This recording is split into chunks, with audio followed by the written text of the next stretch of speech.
Sair da escola já com uma formação profissional no currículo? Parece bom demais pra ser verdade, né? Pois é. No ensino técnico do Senac, isso é possível. É ensino médio junto com formação técnica, que acontece durante os 3 anos. Lá, eles usam metodologia para projetos, desenvolvendo competências como resolução de problemas, pensamento crítico e colaboração, além de valores éticos e sustentáveis. Quer saber? Senac. Acesse sp.senac.br/ensino médio e saiba mais. Ideal mesmo para o mundo atual seria fazer o ensino médio junto com o curso técnico, certo? É no Senac que o aluno tem autonomia de verdade, formação cidadã, foco na diversidade, preparação para o Enem, material didático sem taxas e muito mais. Na real, tem tudo o que você precisa para se sentir preparado para a vida. Seja para entrar no mundo do trabalho ou te ajudar a decidir o que fazer na faculdade. Quer saber? Senac. Vem comigo! Acesse sp.senac.br/ensino-médio-técnico. Historias que inspiran y personajes que transforman. Preguntas para explorar y respuestas para construir juntos. Esto es Conversaciones en Red, un podcast de la Red Educativa Itinere, conducido por Darío Álvarez Clar. Un espacio donde la educación nos conecta.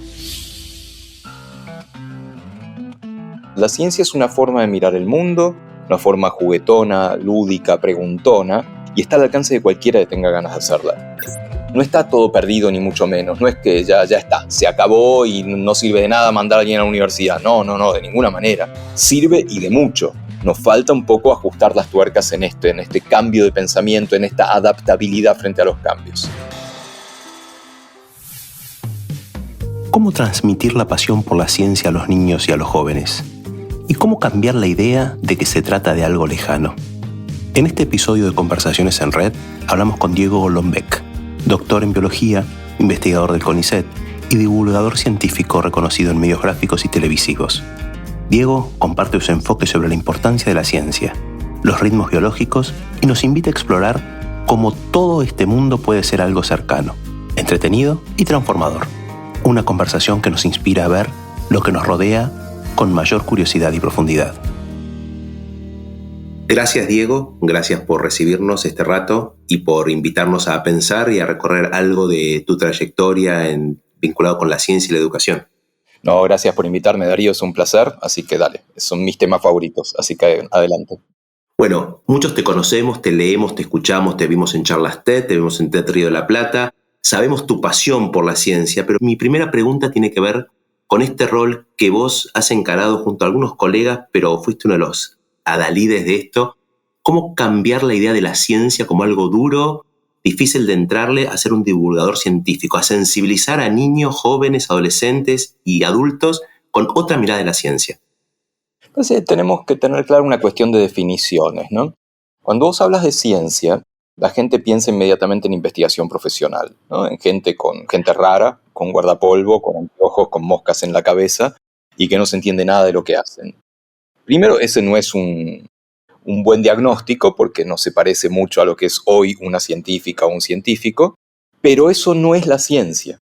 Eso, insisto, es la investigación profesional. La ciencia es una forma de mirar el mundo, una forma juguetona, lúdica, preguntona, y está al alcance de cualquiera que tenga ganas de hacerla. La investigación también, por ahí tenés que dedicarte más, tenés que ser más apasionado por eso.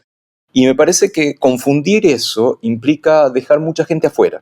Porque hay gente que dice, no, yo no me puedo dedicar a esto, me llevaba a matemática, yo nunca entendí nada de química, no me puedo dedicar a la investigación. No estamos hablando de eso, estamos hablando de tratar de entender el mundo, de entender la magia y la belleza del mundo a través de una mirada científica, y eso es para cualquiera que quiera embarcarse en el viaje.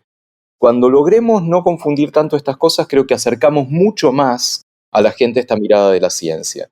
Cuando vos le decís, sí, no te voy a hablar de ciencia, te voy a hablar de música, te voy a hablar de deportes, te voy a hablar de cocina, te voy a hablar del baño, pero en el fondo hay ciencia, ahí la gente se acerca. Y no es ablandar o bajar, es tener un nuevo enfoque, otra perspectiva de cómo contar la ciencia, y la verdad que funciona. Desde ese lugar lo has hecho de múltiples formas y plataformas, la tele, cuando nos comprábamos los libros de la ciencia que ladra hace muchos años, ¿sí? Cuando conocíamos a Yamila Sevilla ya por hace mucho tiempo allá en Editores Siglo XXI, vos hablabas recién de cocina y bueno, tus libros de de cocina científica han sido más que atractivos.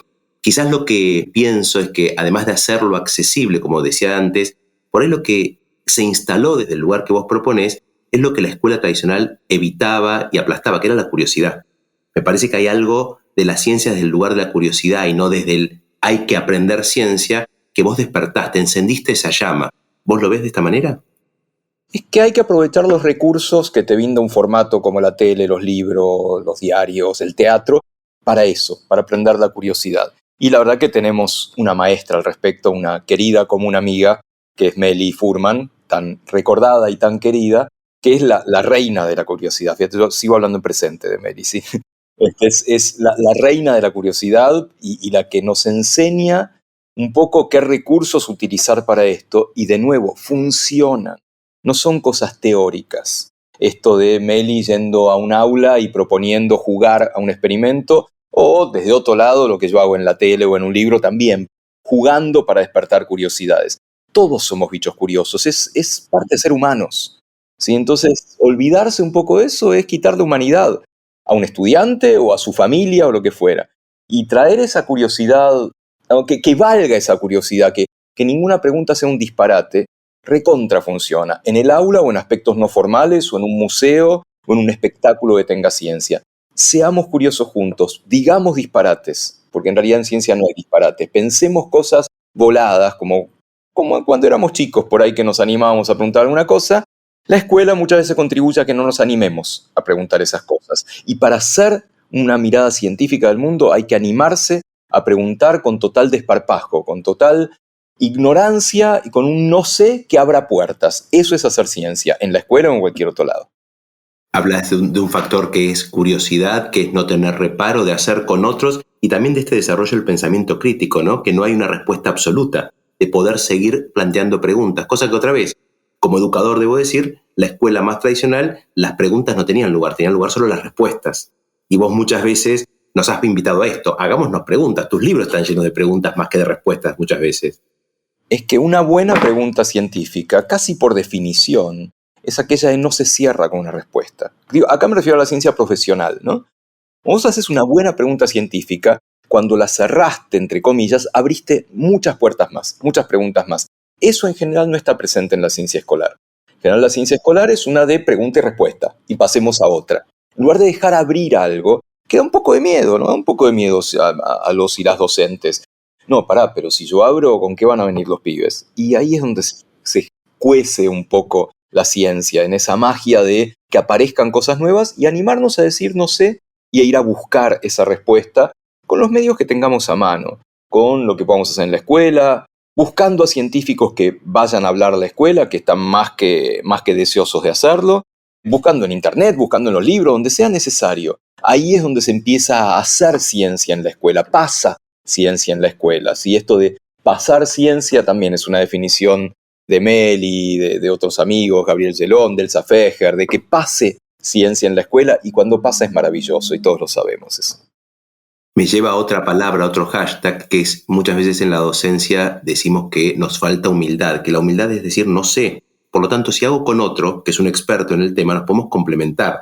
Vos decías, invitar a un científico, convocarlo, ver una charla TED. Uno a veces ha visto en el mundo de las ideas, desde charlas TED o en club de revolución de los chicos, uno piensa cuánto más rico es cuando abrís el debate y la mesa se amplía a que uno tenga todas las preguntas o las respuestas y ocluya eso, ¿no? Ahora, cuando vos invitás a un Diego, lees un Diego y un maestro dice, ya la verdad que lo que me cuenta este señor yo no lo sabía y estoy aprendiendo con ustedes, también con ese gesto de humildad se genera un espacio de aprendizaje de adultos y de chicos a la par. Y esto también es algo que ustedes han, digo ustedes porque como grupo, vos, Meli, han propuesto una dinámica distinta de humildad, de saber experto, porque sin el saber experto seríamos opinólogos, pero también en un lugar en donde la complementariedad es necesaria. Darle la voz a ese niño haciendo preguntas es tan importante como que alguien diga, bueno, tengo algunas respuestas, pero hay otras formas de ver la vida. Me encantó esto que decías al principio. Otra forma de ver la vida es también desde la ciencia. Es que, nosotros estamos convencidos de esa otra forma, por eso nos dedicamos a esto y nos apasiona y seguiríamos todo el tiempo viéndolo así, lo cual no es muy recomendable, ¿no? Cuando estás en un asado pensando en qué pasa con la colagenización, la canonización, o con alguien que te gusta y pensando, bueno, ¿por qué la dopamina y esto y lo que fuera? En algún momento hay que parar un cachito. Pero sí, estoy totalmente de acuerdo en que eso de permitirte preguntas es mirar a la vida desde otro lado. Que es lo mismo que hace un artista finalmente, y en eso se asemejan mucho científicos y artistas. Hay un disco de Gilberto Gil que se llama Quanta, que en un momento dice: el arte y la ciencia son hermanas, son hijas de un Dios desigual, no me acuerdo cómo lo dice exactamente. Y sí, claro que sí, porque son miradas sobre el mundo que fíjate que en la escuela están completamente separadas, ¿no? Vos tenés la hora de ciencia, que no tiene nada que ver con la de matemática ni siquiera, ni que hablar con la de literatura, ni que hablar con la de historia y geografía, y menos aún la de arte. Bueno, qué lindo sería, no en todo momento, porque yo entiendo que en algún momento hay que disciplinarizar algunas cuestiones de la escuela, pero que en algún momento se empiecen a juntar y charlar. Cuando pasa eso, es maravilloso. Las escuelas que se permiten hacer eso es fantástico. Desde la ciencia, desde tu trabajo, desde la investigación, ¿qué lugar, qué posibilidades y qué riesgos tiene el enorme desarrollo de la inteligencia artificial y de la tecnología hoy? O sea, ¿qué grandes posibilidades le brinda a la ciencia y qué preocupaciones o alertas tienen los científicos al respecto?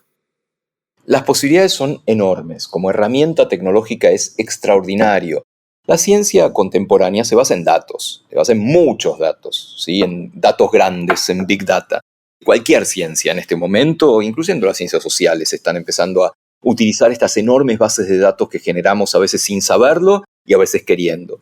Pero analizar esos datos, almacenarlos, determinar su significado estadístico, etcétera, es complicado. Entonces, ahí la inteligencia artificial para desarrollar modelos de análisis es imposible pensar hacerlo sin ella. La verdad que como ejemplo es extraordinario, como ayuda, incluso como ayuda de disparador de ciertas escrituras o lo que fuera, es extraordinario, realmente. Y ahí no veo riesgo alguno. El riesgo me parece que es olvidar que detrás de la inteligencia artificial hay modelos del mundo. Y hay personas también que alguna vez programaron, y es un sesgo embebido en un código, un prejuicio embebido en un código, y tal vez llegamos a conclusiones a partir de algo supuestamente objetivo, porque la inteligencia artificial se aleja un poco de una inteligencia humana porque va retroalimentándose a sí misma a través del aprendizaje de máquinas, del machine learning, y decimos, esto es objetivo. Olvidando que hay un montón de cosas ahí metidas, hay un montón de sesgos y prejuicios humanos metidos en cómo iniciamos esos modelos. Así que hay que tener cierto cuidado, obviamente hay que tener mucha capacidad de regulación para ver hasta dónde llega y qué dejamos en una vía autónoma y qué requiere indefectiblemente un observador o un regulador humano sobre el manejo de estos datos. Pero soy moderadamente optimista en esto. Colegas míos que saben mucho del tema no son tanto, así que hay que tener cuidado. He escuchado a más de un experto en inteligencia artificial diciendo no tenemos idea de qué estamos haciendo. ¿Sí? Realmente no sabemos qué está pasando, y la gente que sabe dice eso. Así que yo menos que menos lo sé. Pero me parece que es una herramienta muy poderosa, pero muy poderosa, que obviamente no solo llegó para quedarse, sino que no sabemos qué límite tiene en este sentido. Pero no soy catastrofista, ¿no? En cuanto a que nos van a superar a todos y nos van a sacar el trabajo y va a cambiar el mundo. El mundo sí cambia aceleradamente, pero creo que somos capaces como humanidad de utilizarla todavía como herramienta y no como enemigo.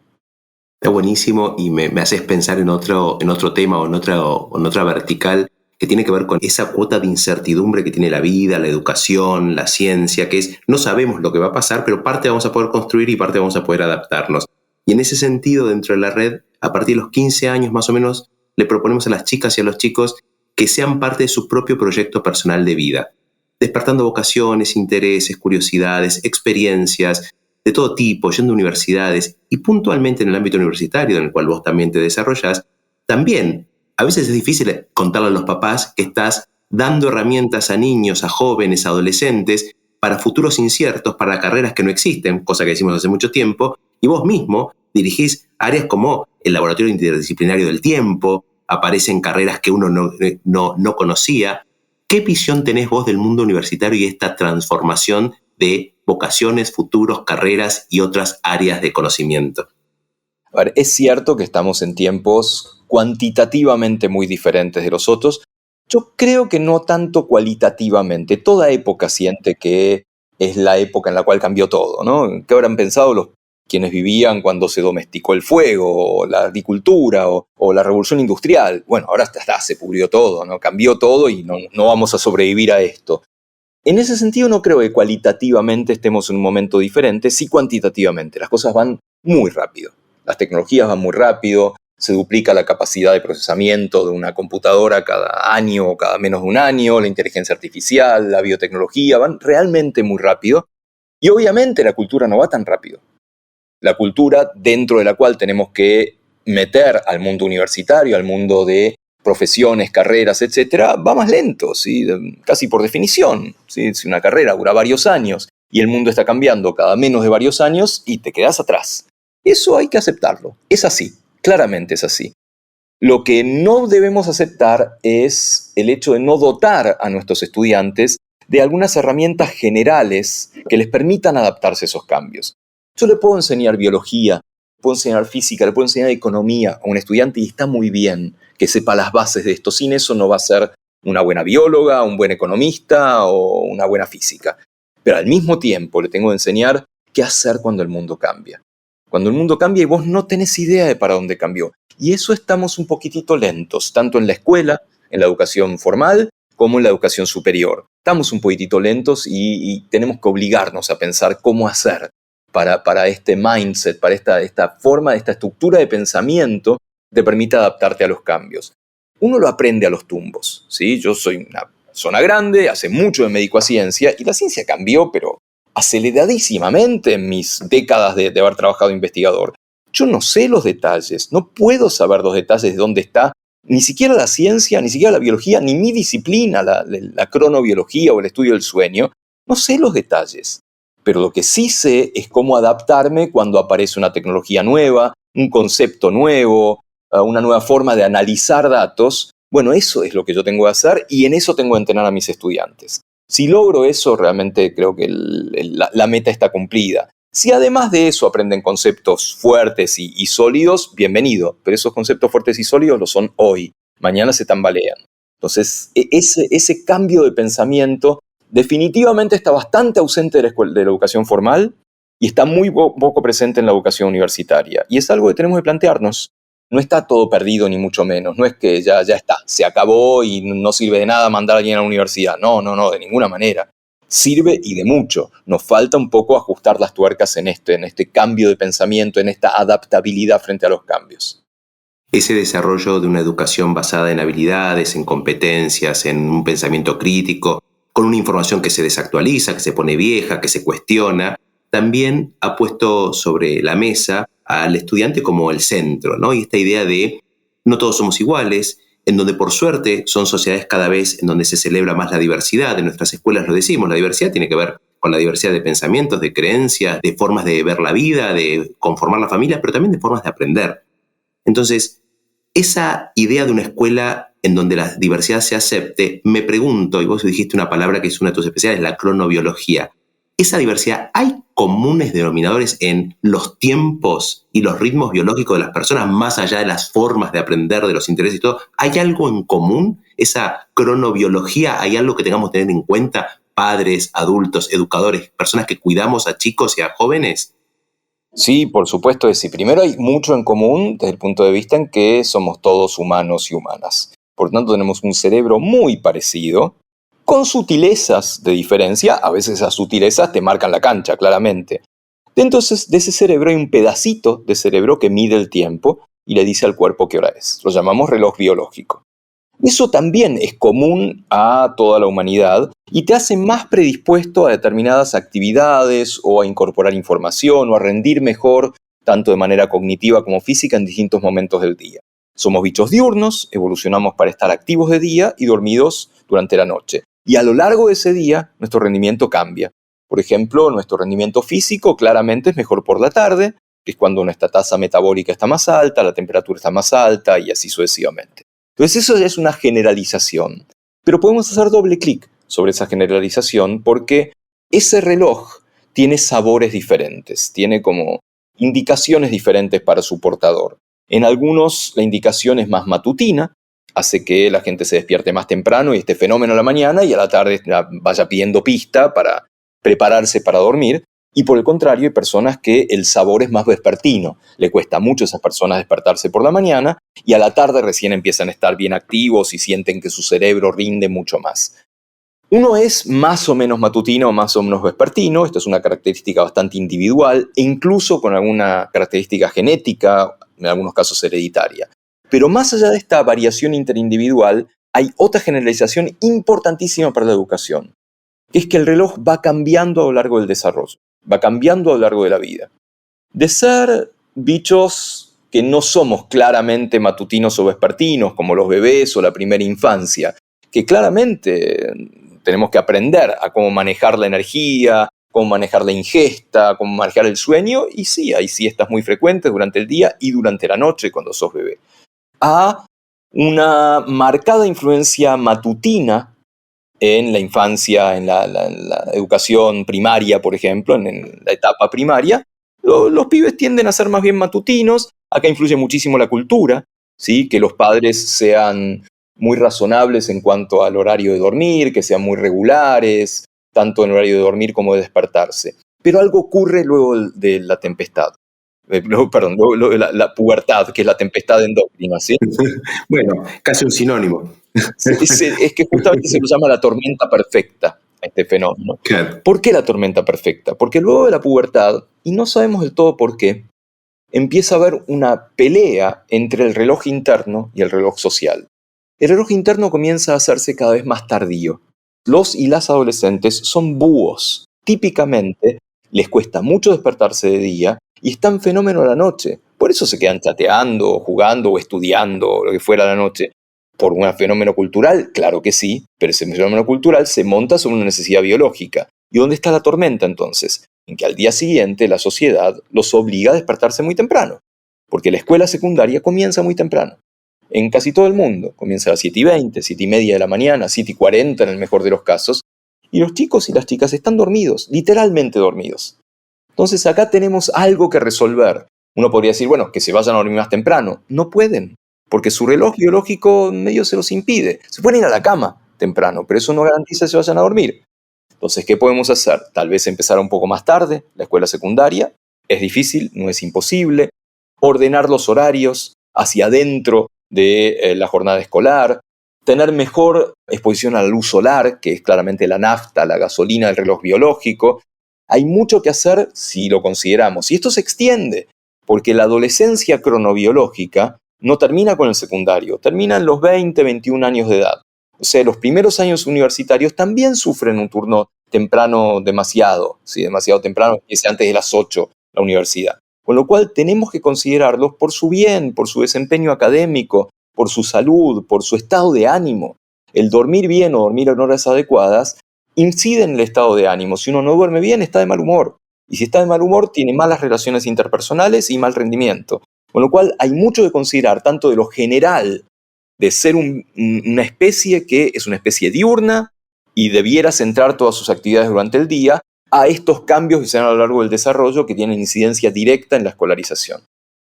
Me queda una última pregunta, además de agradecerte el tiempo y que este rato nunca es suficiente, pero lo bueno es que los que te escuchan, los que te ven, los que te seguimos, tenemos millones de fuentes donde buscarte, donde encontrarte, donde leerte y donde inspirarnos, y sobre todo los que nos dedicamos a educación, en donde tenemos que cambiar nuestro paradigma y nuestros lentes muchas veces. Pero me gustaría preguntarte, como un educador, que lo sos, además de un científico, ¿cuál crees vos y cuál fue en tu vida el valor trascendente que tuvo la educación? ¿Qué lugar ocupó la educación? ¿Qué lugar ocupa para una sociedad, para una persona, para una familia? Y con esto poder despedirnos. Obviamente, voy a decir lo obvio primero, que es fundamental. Yo me debo a mi educación, me debo a que en mi familia había una propensión y un fomento a la educación permanente, formal y no formal, y continua. ¿Sí? Uno está siempre educándose y siempre aprendiendo, pero cuando sos consciente de que estás siempre aprendiendo es cuando lo puedes aprovechar, me parece. Cuando te das cuenta, acá también estoy aprendiendo de otros, de otras situaciones. Entonces, por un lado claramente este.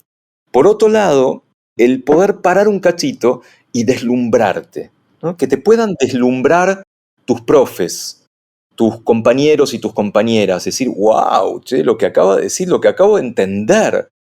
Poder disfrutar ese momento es integral a la educación, ¿sí? Y es educarse activamente. Y eso me pasó sobre todo en la educación superior. Yo entré a la Facultad de Ciencias sin entender muy bien qué hacía ahí, no me gustaba mucho. Venía por todos lados, venía por humanidades, por artes, pero de pronto me empezaron a deslumbrar mis profes y mis compañeros. Decir, wow, mira la pasión que ponen. Y ese deslumbramiento, disfrutar eso, de ese momento wow, que la ciencia está llena, de esos momentitos eureka que por un ratito la naturaleza y vos conocen algo que el resto del mundo no conoce, es lo que hace de todo el resto valga la pena. Y eso es parte del mundo educativo, realmente. Esas oportunidades que te da de disfrutarlo, de apasionarte, de pasarla bien, son imprescindibles, ¿sí? El considerar la educación como un tormento, como un camino, tengo que estudiar y lo de fuera, me parece que es totalmente contraproducente. Y en manos nuestras, quienes enseñamos al mismo tiempo que nos enseñan, está esto de poder no solo disfrutar, sino mostrar que nosotros lo disfrutamos, y es la forma de compartir ese goce por el conocimiento, por entender de qué se trata, que, insisto, es profundamente bello y es profundamente mágico. Diego, te agradezco muchísimo, te mando un abrazo, mi admiración, mi agradecimiento y bueno, que no sea la última vez. Claro que sí, Darío, muchísimas gracias, es hermoso y felicitaciones por la red y adelante.